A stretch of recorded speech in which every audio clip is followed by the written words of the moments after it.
আজই ডাউনলোড করুন আর এনজয় করুন আপনার পছন্দের শো। তোমার পাশে সব সময় আছে একজন যে তোমাকে ভালোবেসে সবটুকু দিয়ে আগলে রাখবে। জানি আমি।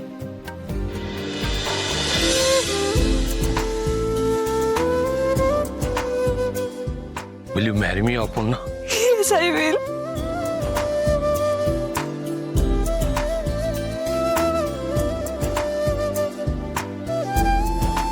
আর তোমাকে কোথাও যেতে দেবো না। যাবে কোথায়? আমি ছাড়লে তো তুমি কোথাও যাবে।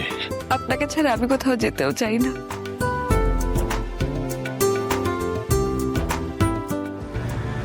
কি অদ্ভুত ব্যাপার, এত কিছু হয়ে গেল আর এর কিছু মনেই হচ্ছে না, পড়ে পড়ে ঘুমাচ্ছে। বয়সে ছোট হলেও ও কিন্তু তোমার বড় যা।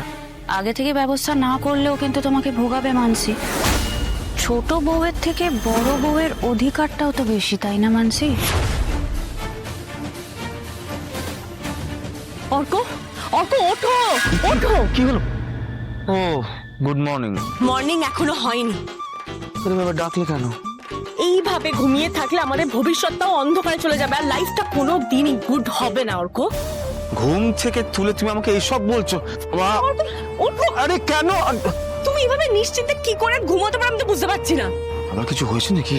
আর কি হওয়ার বাকি আছে? আচ্ছা অর্ক, তোমার মনে হচ্ছে না যে ওনারা যে আলোচনাটা করলো সেটা আমাদেরকে সরিয়ে কেন করলেন?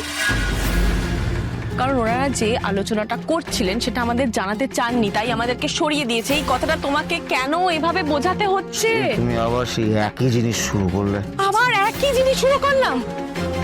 তোমার মনে হচ্ছে না যে মাদার ইন ল আমাদের থেকে কিছু একটা লুকাচ্ছেন? সবকিছু তো জানার দরকার নেই। সব কিছুতে অপর্ণা, অপর্ণা আর অপর্ণা, এটা তোমার চোখে পড়ছে না অর্ক? দাদা অপর্ণাকে ভালোবাসে আর অপর্ণা দাদাকে ভালোবাসে, তাই বিয়ে করছে, যেমন আমরা করেছি, সিম্পল। তুমি একবারও ভাবছো না যে অপর্ণা আসার জন্য এই পরিবারে আমার গুরুত্ব কতটা কমে যাচ্ছে? একদম এই সবকিছু ভালো লাগছে না।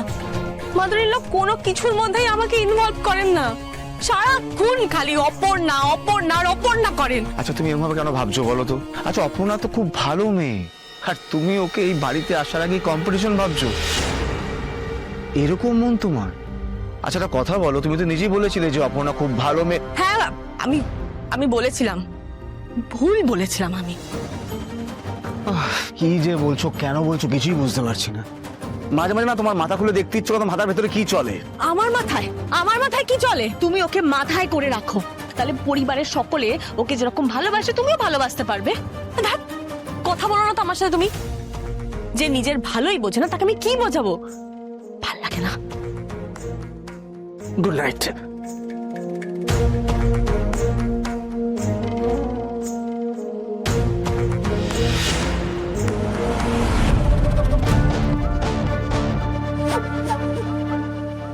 সামনেই তো আর্য আর অপর্ণার বিয়ে, তাই বিয়ের এই সব আয়োজনের দায়িত্ব যদি তুমি নাও মেয়েরা। ভদ্রমহিলা খুব শার্প। আর্য আমার কাছে কি সেটা উনি খুব ভালো মতন জানেন। তাও আর্যর বিয়ের দায়িত্ব আমার উপর চাপিয়ে দিলেন। কিন্তু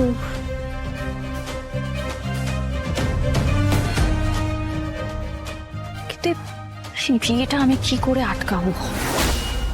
বিয়েটা তো আটকাতে হবে, হাতে তো সময়ও নেই আমার কাছে।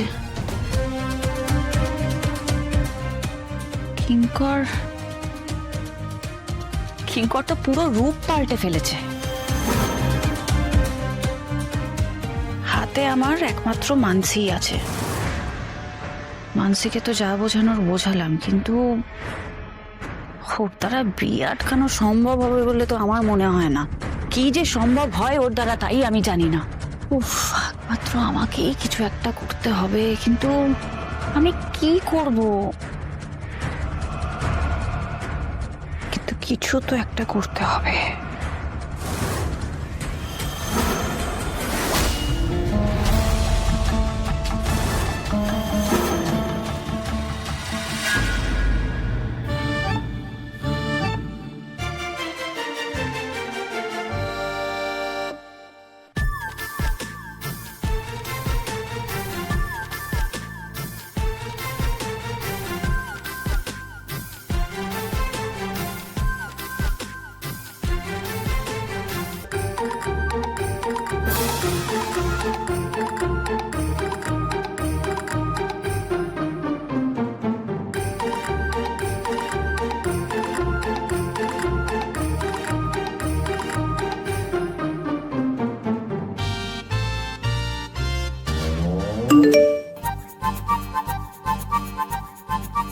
অপর্ণা মেসেজ করেছে।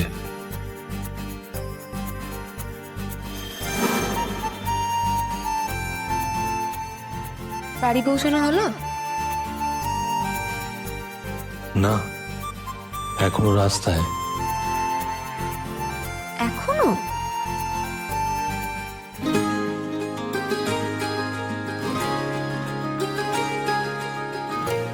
ফেরার খুব একটা তাড়া নেই। কেন শুনি? একজনের কথা ভাবছিলাম, ফাঁকা রাস্তায় যেতে যেতে বেশ ভালো লাগছে। এই প্রথম ভাবছিলেন বুঝি? কিন্তু এখন বিয়ে সামনে না, তাই তাকে মনে পড়ছেও বেশি। ফাঁকা রাস্তায় বিপদ বেশি, গাড়ি চালানোয় মন দেওয়া উচিত। রাস্তা ফাঁকা হলেও একা নই, একজন সঙ্গে আছে আমার। আচ্ছা, তোমার মা কিছু বুঝতে পারেনি তো?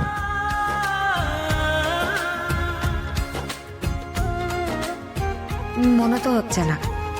পারলে অবশ্য দুজনের কপালেই দুঃখ ছিল। এখন তো আমাদের দেখা করা বারণ। মা আপনাকে কিছুই বলতো না। তাই তাহলে আর কষ্ট করে লুকিয়ে থাকলাম কেন? সামনে এলেই হতো। না না, অতটাও দরকার নেই। তবে আজ যা বাকি রয়ে গেল সেটা কিন্তু পূরণ করতে হবে। করবে তো?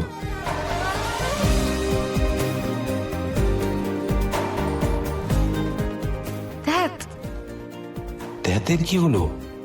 সাবধানে ফিরুন, রাত ভোর হয়ে যাবে এরপর। তাতে আমার কোনো সমস্যা নেই, কিন্তু তোমার ঘুম জরুরি। এবার ঘুমো, আর ভয় পেও না। মনে রেখো, তোমার পাশে সব সময় আছে একজন যে তোমাকে ভালোবেসে সবটুকু দিয়ে আগলে রাখবে।